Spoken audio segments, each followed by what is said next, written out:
আচ্ছা, পাওয়ার বা ক্ষমতা,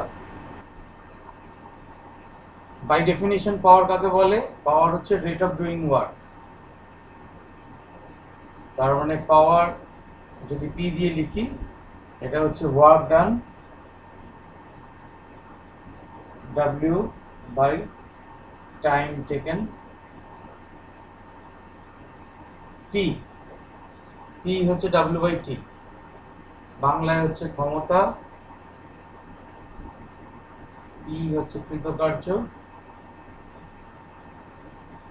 ডাব্লিউ বাই সময়। অর্থাৎ কি হারে কাজ করছি। যে যন্ত্র যত দ্রুত কাজ করতে পারে সেই যন্ত্রের তত ক্ষমতা বেশি বলা হয় পদার্থবিজ্ঞানের ভাষায়। একটা উদাহরণ নিয়ে আলোচনা আগেও করেছিলাম, আবার করছি। সেটা হচ্ছে যে ধরো দুটো পাম্প আছে, দুটো পাম্পই জল তুলছে। একটা পাম্প গ্রাউন্ড ফ্লোর থেকে থার্ড ফ্লোরে একটা রিজার্ভার রাখা আছে, সেই রিজার্ভারে জল তুলছে।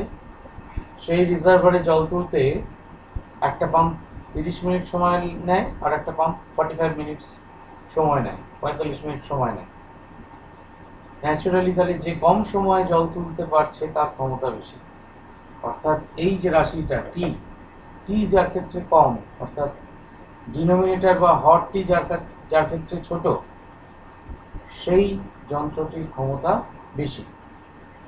আবার অন্যভাবে যদি ভাবো, একটি পাম্প আধ ঘন্টায় দোতলায় থাকা একটি ট্যাঙ্কে ভর্তি করে, আরেকটি পাম্প ওই একই সময় 3 তলায় থাকায় আরেকটি ট্যাঙ্কে ভর্তি করে।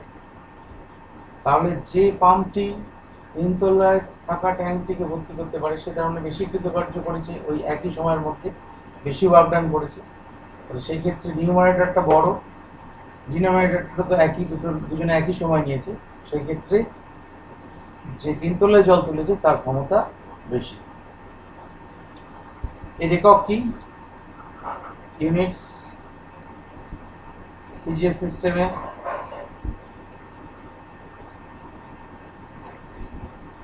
তোমার কৃতকার্যের একক হচ্ছে আর, আর সময়ের একক হচ্ছে সেকেন্ড, ছোট হাতের এস। আর এসআইতে হচ্ছে জুল পার সেকেন্ড। একে আদর করে আর একটা নাম দেওয়া হয়েছে ওয়াট। কারণ 1 ওয়াট এর বেলায় কোনো নাম নেই। 1 watt is equal to 1 joule per second. এবার যদি রিলেশন বার করতে বলা হয় যে ওয়াট আর আর পার সেকেন্ডের মধ্যে সম্পর্ক কি, সেটা করে নিই। রিলেশন বিটুইন ওয়াট অ্যান্ড আর per second. 1 watt equal to 1 joule by 1 second. 1 joule মানে 10⁻⁷ আওয়ার। এটা আগে তোমাদের পড়ানো হয়ে গিয়েছিল। 1 সেকেন্ড মানে হচ্ছে 10⁻⁷ আর পার সেকেন্ড। এটা নিয়ে আশা করি আর কারোর কোনো প্রশ্ন থাকবে না।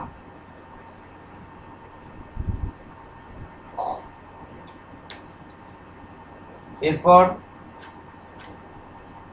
আমরা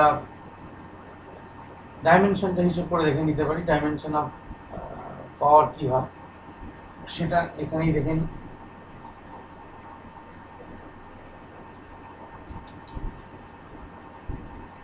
dimension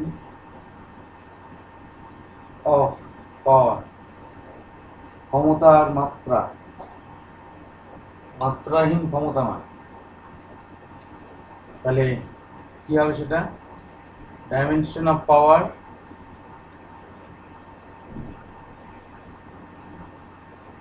is equal to dimension of work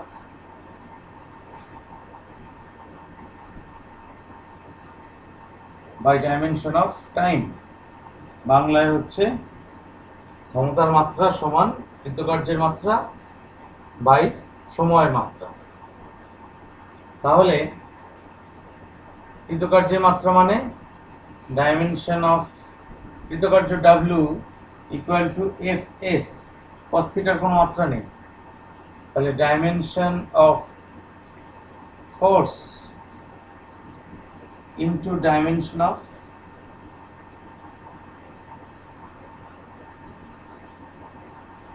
length বা ডিস্টেন্স।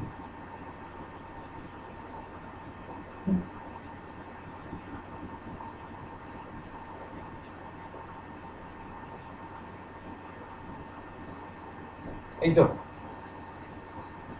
তো আমরা বলের মাত্রা জানি, আলাদা করে আর বার করছি না, ml টি টু দি পাওয়ার -2, এটা তো একটা মোটামুটি স্ট্যান্ডার্ডে দাঁড়িয়ে গেছে এখন। আর দূরত্বের মাত্রা হচ্ছে l, আর সময়ের মাত্রা হচ্ছে t, তাহলে একসঙ্গে করলে ml square T to the পাওয়ার -3।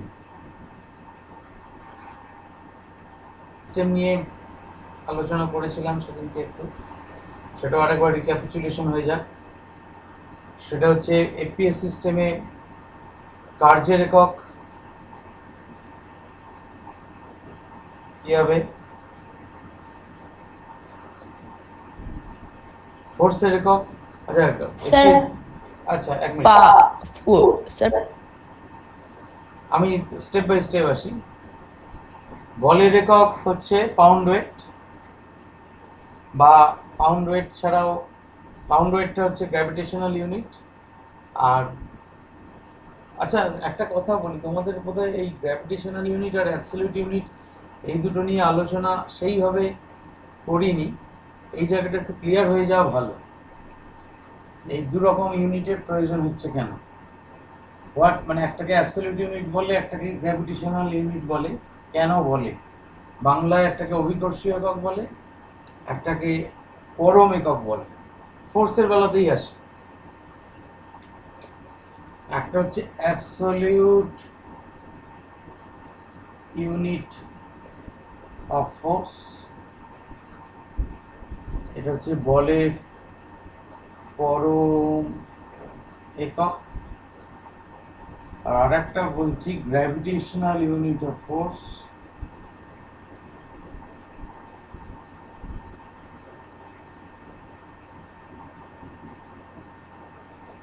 এটাকে বাংলায় বলে বলের অভিকর্ষীয় একক।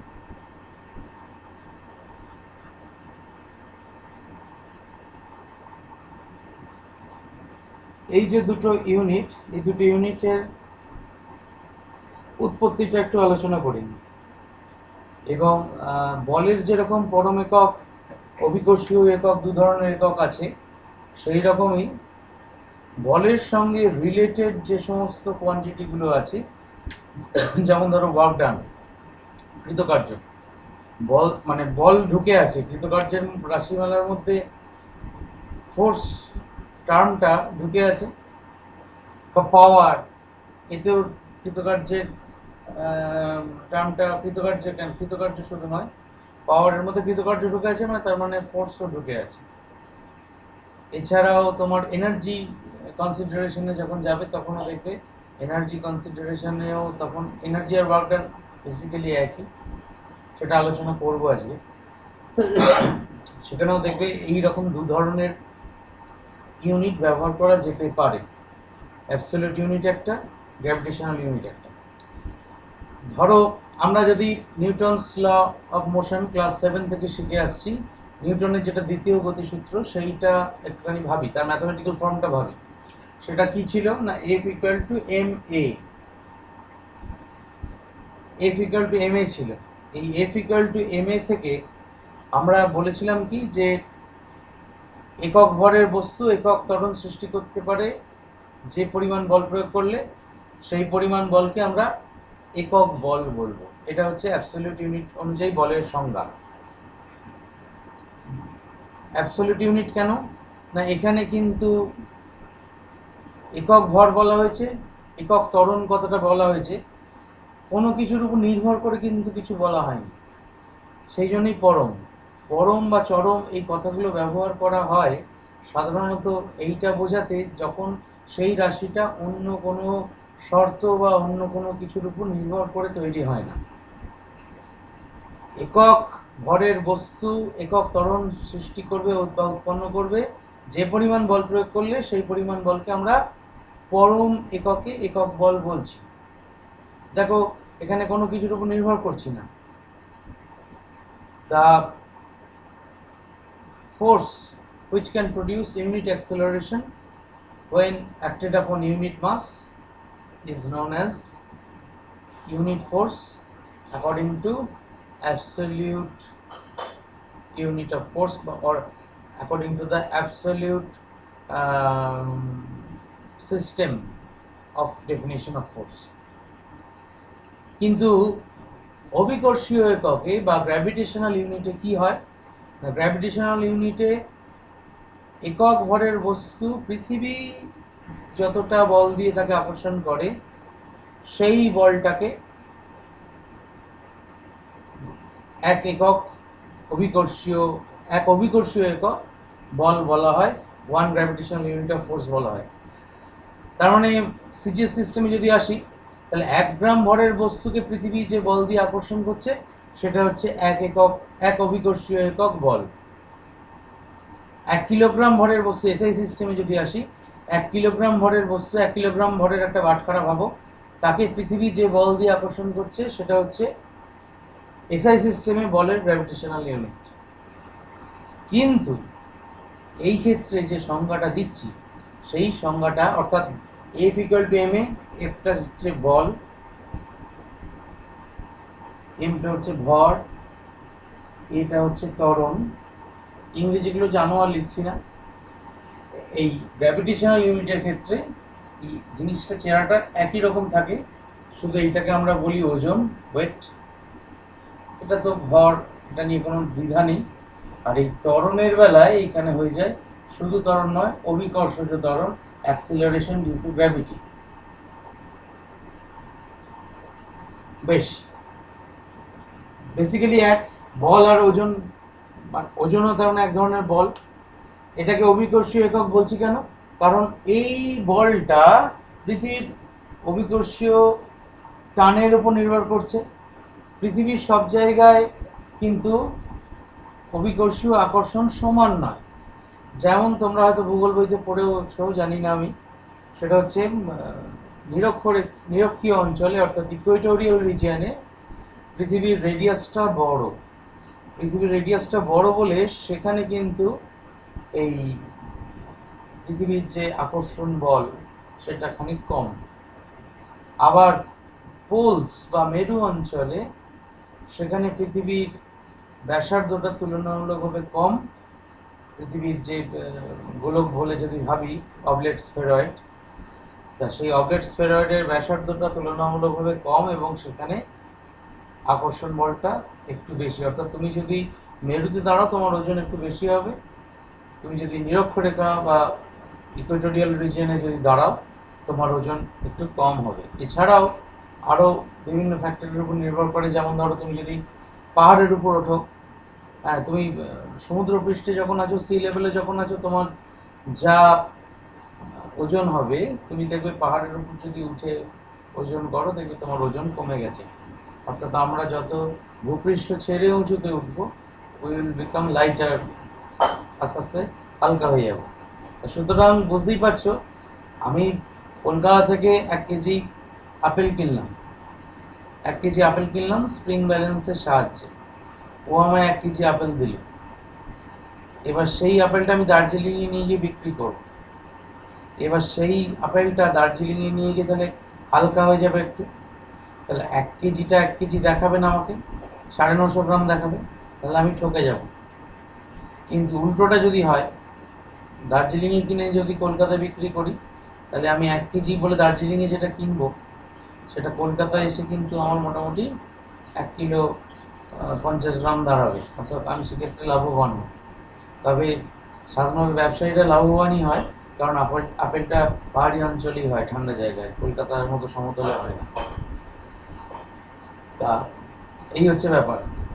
তাহলে সুতরাং এর ক্ষেত্রে যেহেতু অভিকর্ষী ও আকর্ষণ বলের উপর নির্ভর করছে ফোর্সটা, সেই জন্য একে গ্র্যাভিটেশনাল ইউনিট বলা হয়। তাহলে এর বেলায় সিজিএসএ এর একক, সিজিএসএ একক বল কত এখানে? 1 ডাইন। এর বেলায় হবে সিজিএসএ 1 গ্রাম ওয়েট, এসআইতে হবে 1 নিউটন। এই সম্পর্কগুলো যেন একদম পেনের ডগায় থাকে, নাহলে কিন্তু পরবর্তীকালে খুব মুশকিলে পড়বে। পরবর্তীকালে মানে এরই যদি কিছু প্রবলেম দেওয়া হয় তাহলে কিন্তু মুশকিলে পড়বে। এখানে হচ্ছে তাহলে 1 কেজি ওয়েট, না এই বাংলায় বলে ভার, 1 গ্রাম ভার, 1 কিলোগ্রাম ভার। এই weight, what does this weight mean? এই ওয়েট মানে হচ্ছে এই অভিকর্ষীয় ত্বরণের মানটা আমাকে গুণ করতে হবে, অর্থাৎ 1 গ্রাম ওয়েট মানে এই 1/9 মানে তো 1 gram into 1 centimetre per second square. এটুকু তো সবাই জানা আছে, কারণ F equal to M A, M হচ্ছে 1 গ্রাম, এম হচ্ছে 1 centimetre per second square. 1 newton মানে জানা আছে 1 KG into 1 metre per second square. তাহলে 1 গ্রাম ওয়েট সিজিএসএ, তাহলে 1 গ্রাম ইন্টু, দেখো জি আছে এখানে জি, তাহলে জি এর ভ্যালু কত? 981ই ধরো, 981 সেন্টিমিটার পার সেকেন্ড স্কোয়ার, অর্থাৎ 981 গ্রাম সেন্টিমিটার পার সেকেন্ড স্কোয়ার, বা 981 আর, অর্থাৎ তার মানে 1 গ্রাম ওয়েট ফোর্স, এই আর্ক বলছি ভুল লিখলাম, এটা ফোর্স করছি, তাহলে ডাইন 981 ডাইন, তাহলে 1 গ্রাম ওয়েট ফোর্স হচ্ছে তার মানে 981 ডাইন, তার মানে 1 গ্রাম ওয়েট ফোর্সটা অনেক বড় ফোর্স। তেমনি করে 1 কেজি ওয়েটটা এখানে করি, 1 KG weight equal to 1 KG into 9.8 metre per second square equal to তাহলে 9.81 নিউটন। তার মানেটা কি দাঁড়ালো?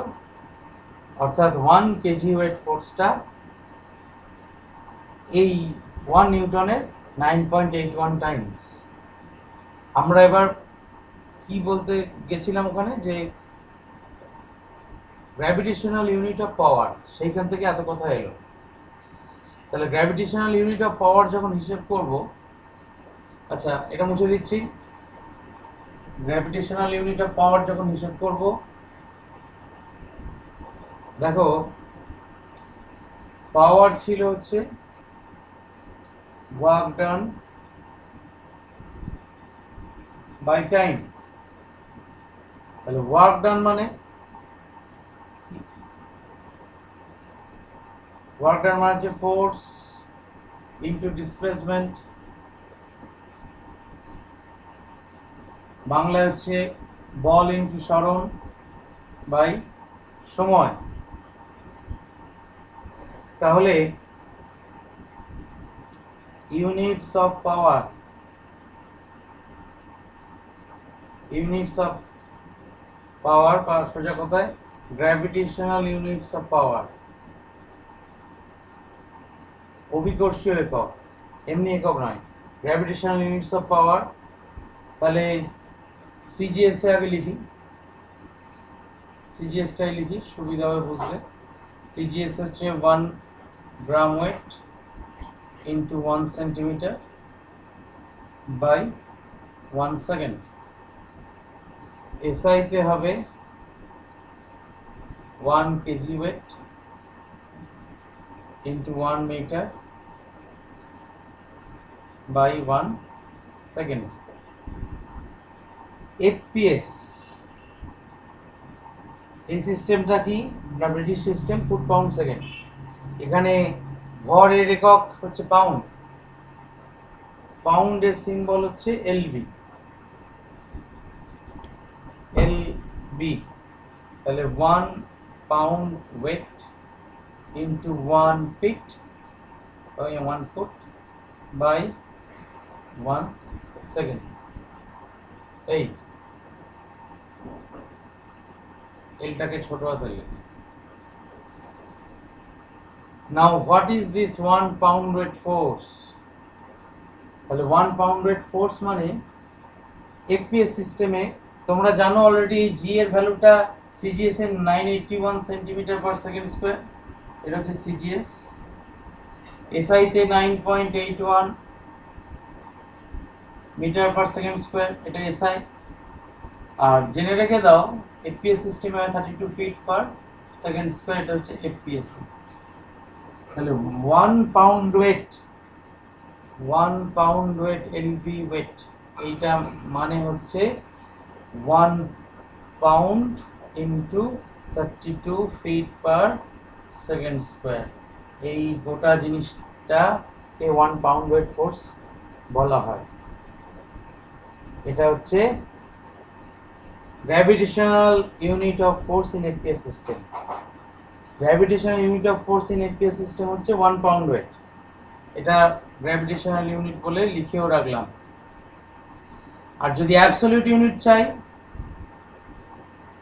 এফপিএস এ, তাহলে 1 পাউন্ড ভরের বস্তু, ধরো 1 পাউন্ডের একটা পাউরুটি, 1 ফিট পার সেকেন্ড স্কয়ার ত্বরণ তৈরি করতে যে পরিমাণ ফোর্স তার উপর অ্যাপ্লাই করতে হবে, অর্থাৎ F ইকুয়াল টু ma, এই রিলেশন থেকে যদি করি,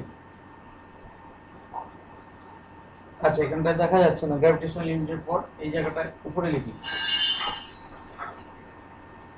F ইকুয়াল টু ma, এই রিলেশনটা থেকে আমাকে যদি করতে হয় absolute unit, absolute unit of force in FPS system, তাহলে F equal to ma, তাহলে m হচ্ছে 1 পাউন্ড, a হচ্ছে 1 ফিট পার সেকেন্ড স্কয়ার।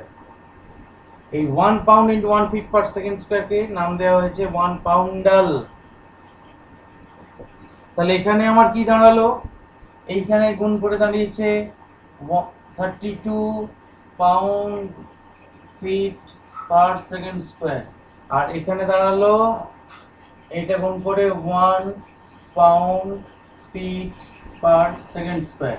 তাহলে এখানে 32 পাউন্ডাল। অর্থাৎ যেটা বলতে চাইছি সেটা হচ্ছে যে যেরকম সিজিএস সিস্টেমে তোমার আমরা দেখেছিলাম ওই 1 গ্রাম ওয়েট, এই ইউনিটস অফ পাওয়ারে চলে এসেছিলাম, একবারে মুছে দিয়েছি আগের পেজটা। সেটা হচ্ছে units of force in CGS সিস্টেমে 1 gram wait force, 1 gram wait force ছিল সমান 981 ডাইন ফোর্স। এসআই সিস্টেমে ছিল 9.81 নিউটন, 1 কিলোগ্রাম ওয়েট ফোর্স সমান ছিল 981 নিউটন ফোর্স, আর 9.81 নিউটন ফোর্স, ভুল করছি। 1 গ্রাম ওয়েট হচ্ছে তোমার ছিল 981 ডাইন, 1 কিলোগ্রাম ওয়েট ছিল তোমার 9.81 নিউটন, আর তেমনি করে 1 পাউন্ড ওয়েট কোথায় গেল, এলবি ওয়েট, এই ফোর্সটা সমান হচ্ছে 32 পাউন্ডাল। এইটা আলোচনা করেছিলাম। তবে এইটা আলোচনা করবার উদ্দেশ্য একটাই, না ব্রিটিশদের তৈরি একটা সিস্টেম অফ ইউনিটস এখন আমরা ব্যবহার করি, সেটা হচ্ছে হর্স পাওয়ার। হর্স পাওয়ারের সঙ্গে হর্সের সম্পর্ক নেই, কিসের সম্পর্ক আছে, একটা ওরা একটা হিস্ট্রিটা বলতে পারবো না কোথা থেকে এসেছিল, তবে ওরা একটা জিনিস ডিফাইন করেছিল যে যদি কোনো যন্ত্র যেটা 1 পাউন্ড ভরের কোনো বস্তুকে 1 সেকেন্ড সময় 550 ফুট উপরে তুলতে পারে, 550 ফুট, 550 ফুট মানে মোটামুটি ধরে নাও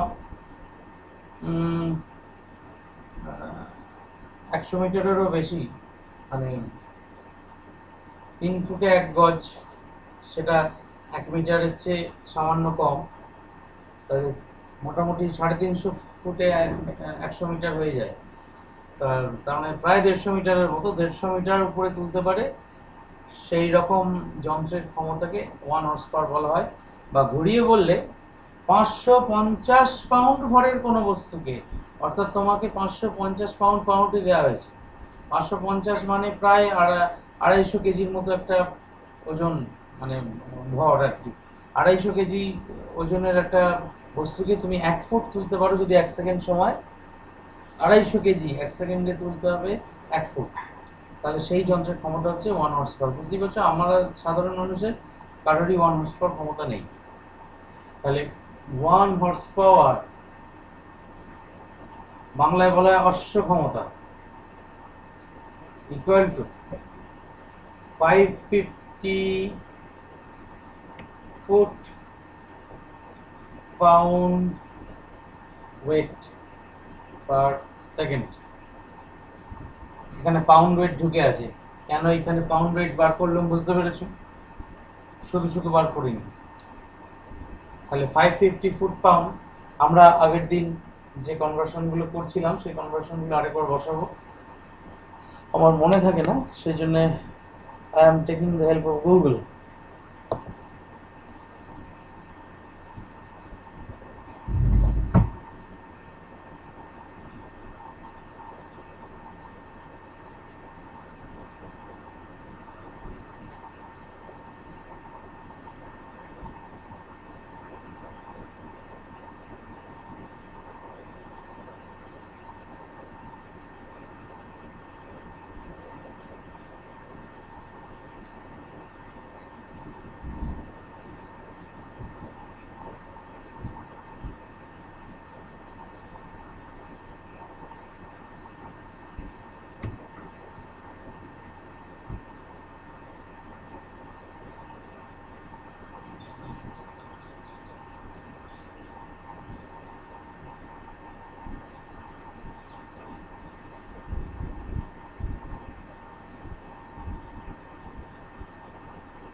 দেখো ভ্যালুগুলো আমি বসিয়ে দিয়েছি।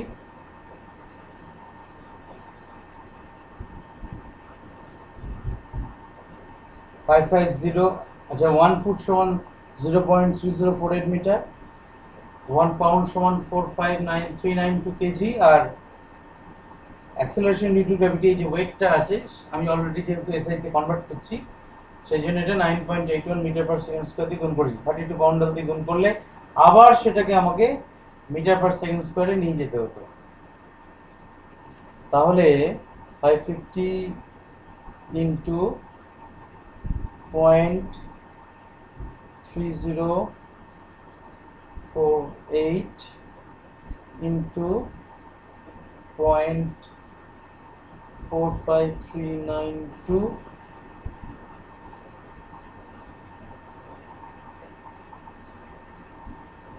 9.81 equal to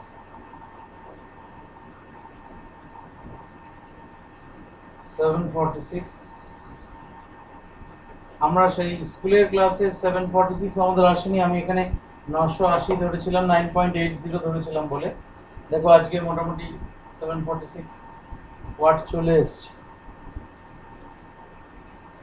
এটার ইউনিট কি হবে? এটার ইউনিট হবে KG metre per second square. এটা হচ্ছে ফোর্স, বাই তলা একটা সেকেন্ড আছে, তাহলে second cube. KG metre per second স্কোয়ারটা হচ্ছে ওয়ার্ক ডান, আর তলায় একটা সেকেন্ড, তাহলে 746, এটা অ্যাপ্রক্সিমেটলি 746 ধরা হয় এত ওয়াট।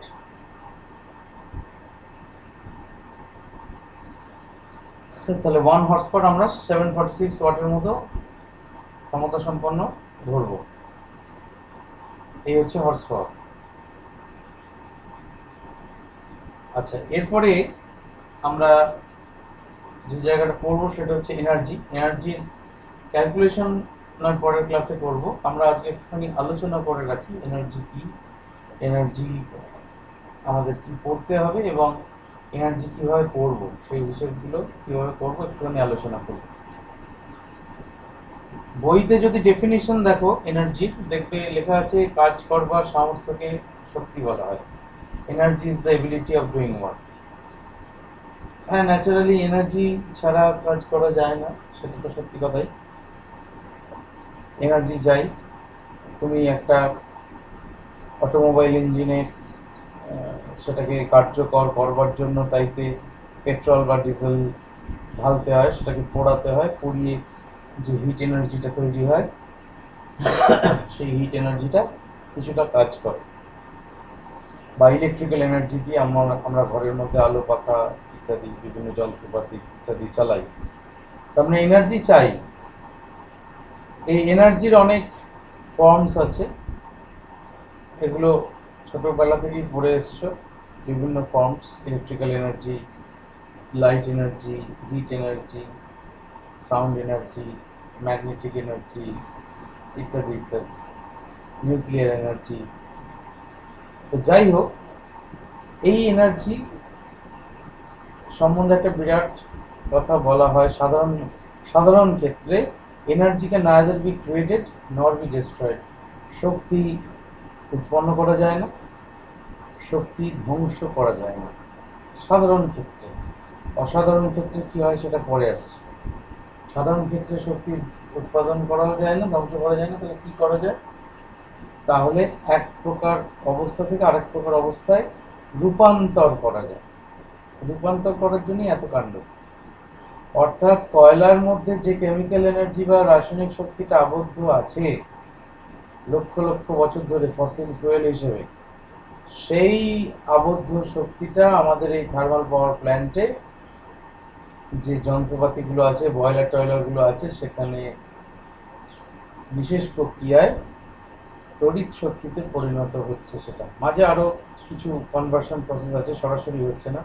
প্রথমে তোমার তাপ শক্তি থেকে, প্রথমে রাসায়নিক শক্তি থেকে তাপ শক্তি উৎপন্ন হচ্ছে, কয়লাটা পোড়ানো হচ্ছে, সেই তাপ শক্তি দিয়ে প্রথমে টারবাইন ঘোরানো হচ্ছে, অর্থাৎ মেকানিক্যাল এনার্জি তৈরি হচ্ছে। সেই mechanical energy in turn electrical energy তৈরি করছে। অর্থাৎ there is a series of steps. একটা ধাপে হচ্ছে না, এমন কোনো যন্ত্র নেই ওই কয়লার কেমিক্যাল এনার্জি থেকে ডাইরেক্ট ইলেকট্রিক্যাল এনার্জি তৈরি করতে পারে। এবং জানবে, এনার্জি যখন এক ফর্ম থেকে আরেক ফর্মে কনভার্ট করা হয়, সাম এনার্জি ইজ অলওয়েজ ওয়েস্টেড। কিছুটা পরিমাণ শক্তি সবসময় বলতে পারো ওয়েস্ট হয়, মানে হচ্ছে নষ্ট হয়।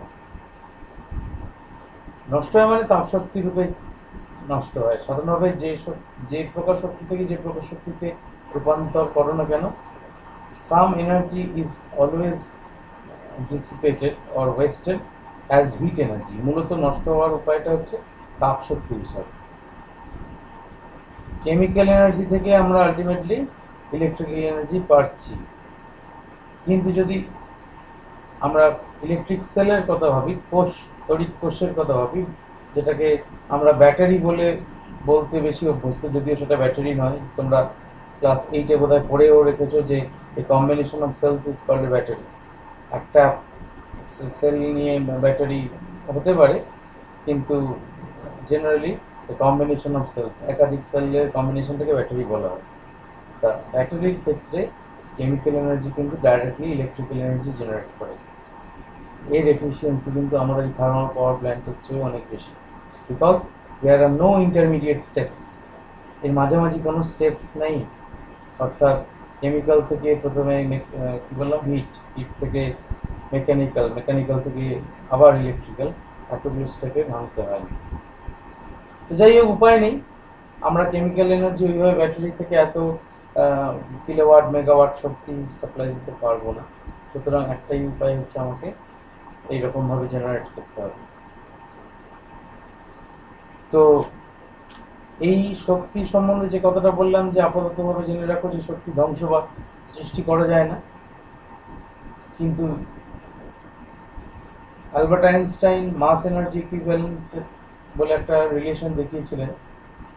মাস এনার্জি ইকুইভ্যালেন্স মানে ভর এবং শক্তির তুল্যতা। অর্থাৎ উনি দেখিয়েছিলেন যে মাস এনার্জিতে কনভার্ট করা যায় এবং এনার্জিকেও ঘুরিয়ে মাসে কনভার্ট করা যায়, অর্থাৎ শক্তিকেও ঘুরিয়ে ভরে রূপান্তর করা যায়। উনি থিওরিটিক্যালি দেখেছিলেন, অনেক পরে সেগুলো এক্সপেরিমেন্টালি স্ট্যাবলিশড হয়েছে। ভরকে শক্তিতে রূপান্তর করা যায় তার অন্যতম উদাহরণ হচ্ছে পারমাণবিক বিস্ফোরণ, পারমাণবিক বোমা, যেগুলো অ্যাটম বোম বলে আমরা যেগুলোকে জানি, নিউক্লিয়ার এক্সপ্লোশন। সেখানে কিন্তু কিছুটা পরিমাণ ভর শক্তিতে রূপান্তর করা যায় এবং খুব সামান্য পরিমাণ ভরের রূপান্তরে অনেক বড় পরিমাণ, অনেক বেশি পরিমাণ শক্তি উৎপন্ন হয়। এবং তোমরা তো শুনেইছো, পড়েওছো হয়তো, হিরোশিমা নাগাসাকি বা ইত্যাদিতে যে বিস্ফোরণ হয়েছিল তাতে কি ডিভাস্টেশন বা কতটা ক্ষয়ক্ষতি হয়েছিল। ভর থেকে শক্তিতে রূপান্তর অনেক সহজ, মানে অনেক সহজ বলতে তুলনামূলকভাবে আমাদের চোখের সামনেই আছে। আরও উদাহরণ যদি চাও, সূর্য থেকে যে শক্তি আসছে পৃথিবীতে বা সূর্য যে কিরণ দিচ্ছে, সেটাও কিন্তু ভর থেকে শক্তিতে রূপান্তরের উদাহরণ। সেখানে নিউক্লিয়ার ফিউশন বা বাংলায় বললে নিউক্লিয় সংযোজন বলে একটা বিক্রিয়া চলে।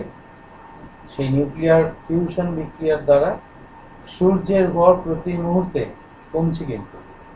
অর্থাৎ আজ থেকে কোটি কোটি বছর আগে সূর্যের যা ভর ছিল, সূর্যের ভর তার চেয়ে এখন কমে গেছে অনেক।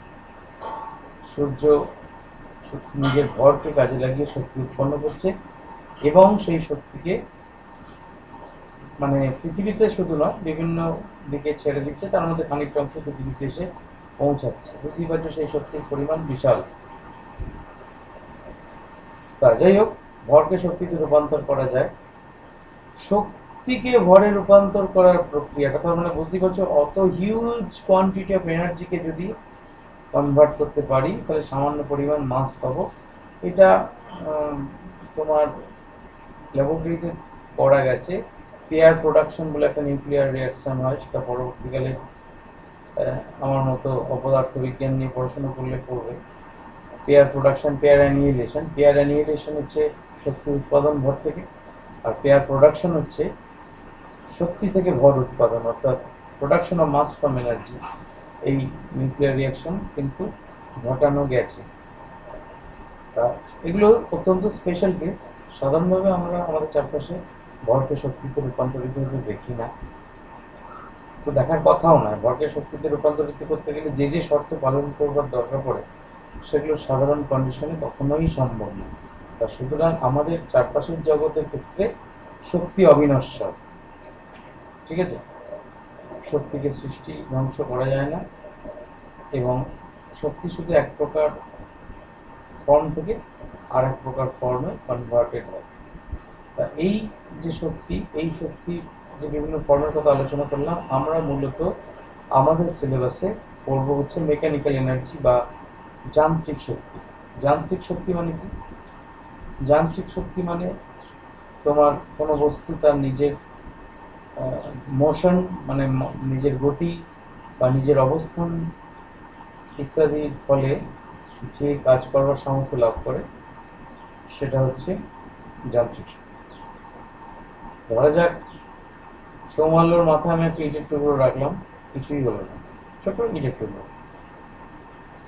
কিন্তু সেই ইটের টুকরোটাকে আমি কুড়িয়ে নিয়ে তিনতলায় চলে এলাম, দিয়ে তিনতলার ছাদ থেকে টুক করে ফেলে দিলাম ওর মাথার উপর, দেখবো ওর মাথাটা ছেঁদা হয়ে গেছে।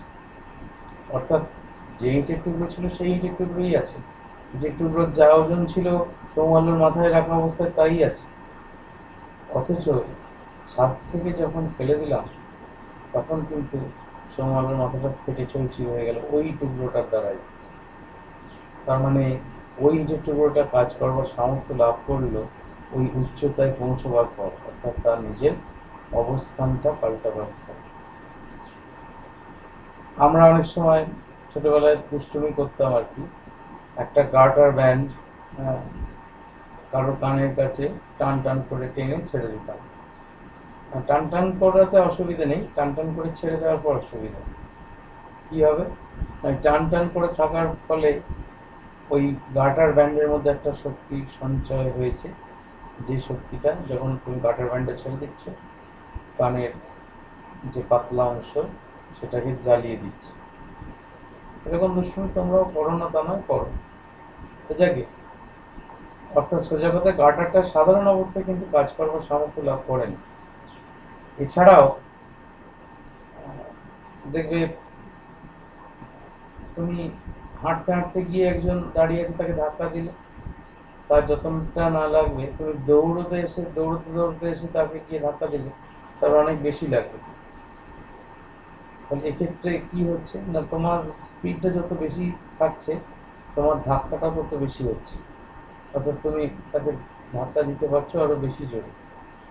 সেই তুমিই ধাক্কা দিচ্ছ, তোমার ভর পাল্টাচ্ছে না, তুমি যে লেভেলে আছো সেই লেভেলেই আছো। অর্থাৎ তোমার যে উচ্চতা বেড়ে গেছে বলে তোমার কাজ করবার সামর্থ্য বেড়েছে তা না, কি বেড়েছে না, তোমার স্পিড বেড়েছে। এই ক্ষেত্রে আমরা বলবো কাইনেটিক এনার্জি বৃদ্ধি পেয়েছে। কাইনেটিক এনার্জি বৃদ্ধি পেলে কাজ করবার সামর্থ্য বৃদ্ধি পায়। সেই জন্যই যখন জোরে গাড়ি চালানো হয় অ্যাক্সিডেন্ট হলে ক্ষয়ক্ষতিটা অনেক বেশি হয়, আস্তে গাড়ি চালানো হলেও ধাক্কাধাক্কি হলে ক্ষয়ক্ষতি অনেক কম হয়, মানুষের প্রাণহানির আশঙ্কা অনেক কম থাকে। এই আর কি। এই হচ্ছে শক্তির ক্যালকুলেশন পার্টটা আমরা পরের ক্লাসে হচ্ছে এনার্জির ক্যালকুলেশন নয় পরের ক্লাসে করব। আমরা আজকে একটুখানি আলোচনা করে রাখি এনার্জি কি, এনার্জি আমাদের কি পড়তে হবে এবং এনার্জি কিভাবে পড়ব সেই বিষয়গুলো কিভাবে করব একটুখানি আলোচনা করব। বইতে যদি ডেফিনিশন দেখো এনার্জি, দেখবে লেখা আছে কাজ করবার সামর্থ্যকে শক্তি বলা হয়। Energy is the ability of doing work. হ্যাঁ, ন্যাচারালি এনার্জি ছাড়া কাজ করা যায় না, সেটা তো সত্যি কথাই। এনার্জি চাই।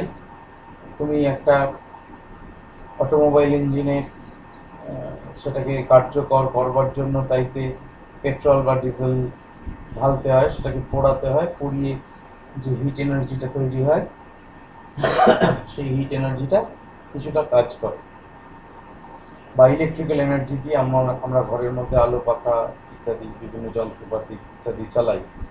তার মানে এনার্জি চাই।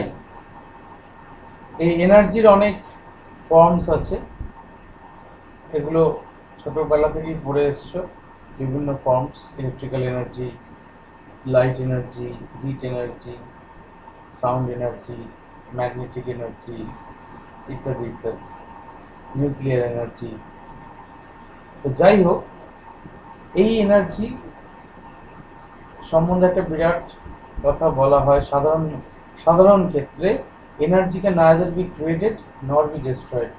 শক্তি উৎপন্ন করা যায় না, শক্তি ধ্বংস করা যায় না সাধারণ ক্ষেত্রে। অসাধারণ ক্ষেত্রে কি হয় সেটা পরে আসছে।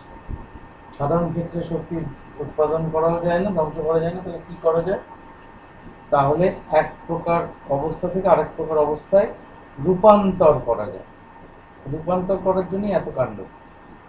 অর্থাৎ কয়লার মধ্যে যে কেমিক্যাল এনার্জি বা রাসায়নিক শক্তিটা আবদ্ধ আছে লক্ষ লক্ষ বছর ধরে ফসিল ফুয়েল হিসেবে, সেই আবদ্ধ শক্তিটা আমাদের এই থার্মাল পাওয়ার প্ল্যান্টে যে যন্ত্রপাতিগুলো আছে, বয়লার টয়লারগুলো আছে, সেখানে বিশেষ প্রক্রিয়ায় তড়িৎ শক্তিতে পরিণত হচ্ছে। সেটা মাঝে আরো কিছু কনভার্সন প্রসেস আছে, সরাসরি হচ্ছে না।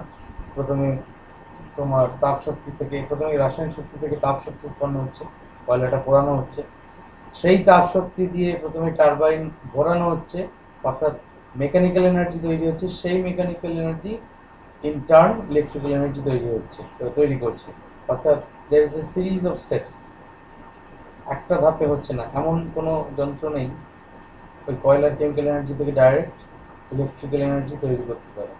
এবং জানবে এনার্জি যখন এক ফর্ম থেকে আরেক ফর্মে কনভার্ট করা হয়, সাম এনার্জি ইজ অলওয়েজ ওয়েস্টেড। কিছুটা পরিমাণ শক্তি সবসময় বলতে পারো ওয়েস্ট হয়, মানে হচ্ছে নষ্ট হয়। নষ্ট হয় মানে তাপশক্তি রূপে নষ্ট হয়। সাধারণভাবে যে প্রকার শক্তি থেকে যে প্রকার শক্তিতে রূপান্তর করো না কেন, সাম energy is always dissipated or wasted as hit energy. মূলত নষ্ট হওয়ার উপায়টা হচ্ছে তাপ শক্তি হিসাবে। কেমিক্যাল এনার্জি থেকে আমরা আলটিমেটলি ইলেকট্রিক্যাল এনার্জি পাচ্ছি। কিন্তু যদি আমরা ইলেকট্রিক সেলের কথা ভাবি, তড়িৎ কোষের কথা ভাবি, যেটাকে আমরা ব্যাটারি বলতে বেশি অভ্যস্ত, যদিও সেটা ব্যাটারি নয়। তোমরা ক্লাস 8-এ বোধহয় পড়েও রেখেছো যে a combination of cells is called a battery. একটা সেল নিয়ে ব্যাটারি হতে পারে, কিন্তু জেনারেলি কম্বিনেশন অফ সেলস, একাধিক সেলের কম্বিনেশনটাকে ব্যাটারি বলা হয়। তা ব্যাটারির ক্ষেত্রে কেমিক্যাল এনার্জি কিন্তু ডাইরেক্টলি ইলেকট্রিক্যাল এনার্জি জেনারেট করে। এর এফিসিয়েন্সি কিন্তু আমাদের এই থার্মাল পাওয়ার প্ল্যান্টের চেয়ে অনেক বেশি, because there are no intermediate steps. এর মাঝামাঝি কোনো স্টেপস নেই। অর্থাৎ কেমিক্যাল থেকে প্রথমে কি বললাম হিট থেকে মেকানিক্যাল থেকে আবার ইলেকট্রিক্যাল, এতগুলো স্টেপে ভাঙতে হয়। তো যাই হোক, উপায় নেই, আমরা কেমিক্যাল এনার্জি ওইভাবে ব্যাটারি থেকে এত কিলোওয়াট মেগাওয়াট শক্তি সাপ্লাই দিতে পারবো না। সুতরাং একটাই উপায় হচ্ছে আমাকে এইরকম ভাবে জেনারেট করতে হবে। তো এই শক্তি সম্বন্ধে যে কথাটা বললাম, যে আপাততভাবে জেনে রাখো যে শক্তি ধ্বংস বা সৃষ্টি করা যায় না, কিন্তু অ্যালবার্ট আইনস্টাইন মাস এনার্জি ইকুইভ্যালেন্স বলে একটা রিলেশন দেখিয়েছিলেন। মাস এনার্জি ইকুইভ্যালেন্স মানে ভর এবং শক্তির তুল্যতা। অর্থাৎ উনি দেখিয়েছিলেন যে মাস এনার্জিতে কনভার্ট করা যায় এবং এনার্জিকেও ঘুরিয়ে মাসে কনভার্ট করা যায়, অর্থাৎ শক্তিকেও ঘুরিয়ে ভরে রূপান্তর করা যায়। উনি থিওরিটিক্যালি দেখেছিলেন, অনেক পরে সেগুলো এক্সপেরিমেন্টালি স্ট্যাবলিশড হয়েছে। ভরকে শক্তিতে রূপান্তর করা যায়, তার অন্যতম উদাহরণ হচ্ছে পারমাণবিক বিস্ফোরণ, পারমাণবিক বোমা, যেগুলো অ্যাটম বোম বলে আমরা যেগুলোকে জানি, নিউক্লিয়ার এক্সপ্লোশন। সেখানে কিন্তু কিছুটা পরিমাণ ভর শক্তিতে রূপান্তর করা যায় এবং খুব সামান্য পরিমাণ ভরের রূপান্তরে অনেক বড় পরিমাণ, অনেক বেশি পরিমাণ শক্তি উৎপন্ন হয়। এবং তোমরা তো শুনেইছো, পড়েওছো হয়তো, হিরোশিমা নাগাসাকি বা ইত্যাদিতে যে বিস্ফোরণ হয়েছিল তাতে কি ডিভাস্টেশন বা কতটা ক্ষয়ক্ষতি হয়েছিল। ভর থেকে শক্তিতে রূপান্তর অনেক সহজ, মানে অনেক সহজ বলতে তুলনামূলকভাবে আমাদের চোখের সামনেই আছে। আরও উদাহরণ যদি চাও, সূর্য থেকে যে শক্তি আসছে পৃথিবীতে বা সূর্য যে কিরণ দিচ্ছে, সেটাও কিন্তু ভর থেকে শক্তিতে রূপান্তরের উদাহরণ। সেখানে নিউক্লিয়ার ফিউশন বা বাংলায় বললে নিউক্লিয় সংযোজন বলে একটা বিক্রিয়া চলে। সেই নিউক্লিয়ার ফিউশন বিক্রিয়ার দ্বারা সূর্যের ভর প্রতি মুহূর্তে কমছে কিন্তু। অর্থাৎ আজ থেকে কোটি কোটি বছর আগে সূর্যের যা ভর ছিল, সূর্যের ভর তার চেয়ে এখন কমে গেছে অনেক।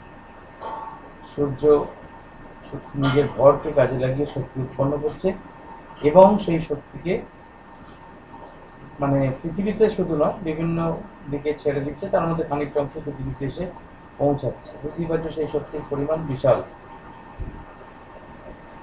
তা যাই হোক, ভরকে শক্তিতে রূপান্তর করা যায়। শক্তিকে ভরে রূপান্তর করার প্রক্রিয়াটা, তার মানে বুঝতেই পারছো, অত হিউজ কোয়ান্টিটি অফ এনার্জিকে যদি কনভার্ট করতে পারি তাহলে সামান্য পরিমাণ মাস পাবো।